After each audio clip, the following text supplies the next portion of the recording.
Radhe Radhe friends, जय Shri Krishna. Veena Deepak Soni YouTube channel में आप सभी का स्वागत है। फ्रेंड्स, आज की वीडियो में मैं आप सभी के साथ अक्षय तृतीया व्रत की बहुत ही सरल पूजा विधि शेयर करने वाली हूं, तो आप वीडियो को पूरा जरूर देखना। फ्रेंड्स, अक्षय तृतीया को आखा तीज भी बोला जाता है। शास्त्रों के अनुसार अक्षय तृतीया के दिन किया जाने वाला पूजा पाठ और दान अमर होता है, वह अक्षय होता है, कभी भी उसका फल समाप्त नहीं होता, पीढ़ी दर पीढ़ी में उसका फल प्राप्त होता रहता है। इसीलिए अक्षय तृतीया के दिन आप दान जरूर करें और आप पूजा पाठ जरूर करें। आज की वीडियो में मैं आपको अक्षय तृतीया की पारंपरिक और संपूर्ण पूजा विधि बताऊंगी। तो देखिए, अक्षय तृतीया के दिन सुबह सुबह स्नान आदि करने के बाद हम जिस जगह पर पूजा करेंगे उस जगह को अच्छे से साफ कर लेंगे। आप चाहे तो आप यहाँ पर गेरू से, लाल मिट्टी से या घड़िया से लीप सकते हैं। लीप कर चौका लगाकर आप यहाँ पर सुंदर सी रंगोली चौक पूर सकते हैं। तो आपको चौक पूरना आता है तो चौक पूर लीजिए, और अगर आपको चौक पूरना नहीं आता है तो रंगोली बनानी नहीं आती है तो कोई बात नहीं, आप यहाँ पर स्वास्तिक भी बना सकते हैं। आटे से या हल्दी से, किसी भी चीज़ से आपको यहाँ पर स्वास्तिक बना सकते हैं।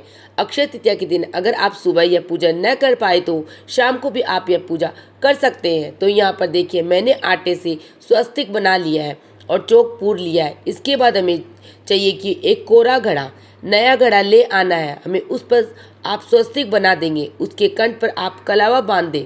घड़े का दान इस दिन सबसे ज़्यादा महत्वपूर्ण होता है। तो कोरा घड़ा लेना है, हमें उसे कंठ तक जल से भर लेना है। इसके बाद जो स्वस्तिक हमने बनाया है उसके ऊपर यह घड़ा रख देंगे और घड़े के ऊपर हमें ढक्कन जरूर लगाना है। कभी भी कलश को खाली नहीं छोड़ा जाता है, तो ढक्कन हमें लगा दिया है। अब देखिए, हमें यहाँ पर लक्ष्मी जी को विराजमान करेंगे, तो थोड़े से गेहूं या चावल का आसन देकर हमने लक्ष्मी जी और गणेश जी को विराजमान कर दिया। इसके बाद चारों कोनों पर हमें 4 कलश रख देंगे।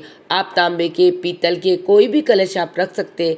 मिट्टी के हो तो मिट्टी के आप रख सकते हैं। अब जो भी कलश हमने लिए उनके ऊपर हमें कोई भी ऋतुफल रख देंगे। कोई भी ऋतुफल आप इनके ऊपर रख सकते हैं, और ऋतुफल नहीं है तो आप इनके ऊपर किसी भी पात्र में चीनी रख सकते हैं। यानी हमें कलश को खाली नहीं छोड़ना है, कुछ ना कुछ उसके ऊपर हमें जरूर रख देना है। और जो मिट्टी का कलश है यह हमें दान करना है। बाकी जो 4 तांबे और पीतल के कलश रखे हैं वो घर पर ही रहेंगे।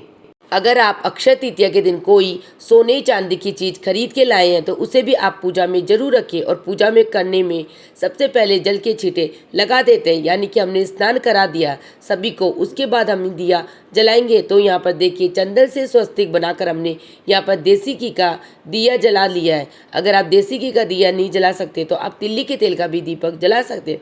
अब देखिए, स्नान तो हमने छींटे लगाकर पहले ही करा दिया था। अब हम गणेश जी को वस्त्र स्वरूप कलावा समर्पित कर देंगे। लक्ष्मी जी को हम वस्त्र स्वरूप कलावा समर्पित कर देंगे।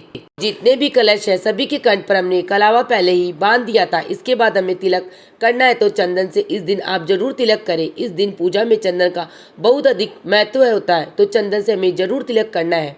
और क्योंकि लक्ष्मी जी को लाल रंग अत्यधिक प्रिय है, तो लक्ष्मी जी को और सभी को हम रोली से भी तिलक कर देंगे। उसके बाद अक्षय समर्पित कर देंगे और हमें दाल देनी है। दाल का दान इस दिन बहुत महत्वपूर्ण होता है, क्योंकि दाल को सोने के बराबर माना जाता है। तो जितने भी कलश आपने लिए वह सब पे आप दाल जरूर डाल दें। और जो बड़ा मटका है आपने लिया है, जो घड़ा आपने लिया उसमें आप दाल न डालें, क्योंकि वो हमें दान करना है। तो उसके पास ही आप दाल रख दें।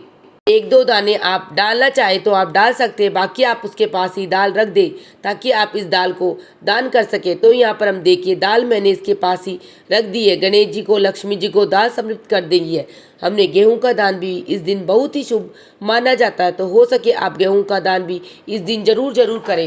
अनाज का जो दान होता है वह अन्नदान सबसे बड़ा दान होता है। इसके बाद हम फूल समर्पित कर देंगे। तो जो भी फूल आपके को मिल जाए, आप गणेश जी को, माता लक्ष्मी को फूल जरूर समर्पित कर दे। तो सभी को हम यहाँ पर फूल समर्पित कर देंगे। भोग में आप कोई भी मिठाई समर्पित कर सकते हैं। मिठाई ना हो तो आप गुड़, चीनी, कोई भी मीठा भोग समर्पित कर सकते हैं। और साथ में देखिए, ऋतुफल हमें जरूर लेने हैं। ककड़ी, तरबूजा, खरबूजा, आप आम, जो भी ऋतुफल इस समय मिलते हैं उनका भोग आप जरूर समर्पित करें। बाद में इनको दान कर देते हैं। दक्षिणा में जरूर देनी है, क्योंकि दक्षिणा पूजा में रही कमियों को पूरा करती है। इस तरह से हम देखिए हमें पूजा करनी है। पूजा करने के बाद अगर आपने व्रत किया है तो 1 लोटा जल लेकर अलग से हमें सूर्य देवता को अर्घ देने के लिए 1 लोटा जल लेना है। हाथ में चने की दाल लेंगे और फिर हम अक्षय तृतीया व्रत की कथा सुनेंगे। अगर आपने व्रत नहीं किया तो आप इस पाठ को स्किप कर सकते हैं। और कथा सुनने के बाद जो चने की दाल है वह हम गणेश जी को, लक्ष्मी माता को समृद्ध कर देंगे और जो जल के लोटे में दाल डाल देंगे। इसके बाद फिर हमें सूर्य भगवान को अर्घ दे देंगे। इसके अगर यहाँ पे मैं कथा कहानी बताती तो वीडियो अत्यधिक लंबा हो जाता। वीडियो का लिंक मैं डिस्क्रिप्शन में ऐड कर दूंगी, वहाँ से आप वह कथा कहानी देख लेना। इसके बाद फिर हमें आरती करनी है। सबसे पहले हम गणेश जी की आरती करेंगे, फिर माता लक्ष्मी जी की आरती करेंगे। बहुत ही प्रेम पूर्वक हमें आरती करनी है। आरती करने के बाद हाथ जोड़कर माता लक्ष्मी से पूजा में रही कमियों के लिए क्षमा याचना करेंगे और सदैव सदैव हमारे घर में निवास करने के लिए प्रार्थना करेंगे। तो इस तरह से हमें अक्षय तृतीया की पूजा करनी है। पूजा के बाद जो कहानी सुनने के लिए हमने जल का लोटा लिया था उसे हम सूर्य देवता को अर्घ देंगे और बहुत ही सरल विधि से हम ये पूजा करेंगे। पूजा करने के बाद देखिए जो मटका हमने लिया है, वो जो फल हमने लिए, ये मटके के ऊपर जो फल है, जो गेहूँ, दाल, दक्षिणा जो हमने लिए, ये सभी हम दान कर देंगे।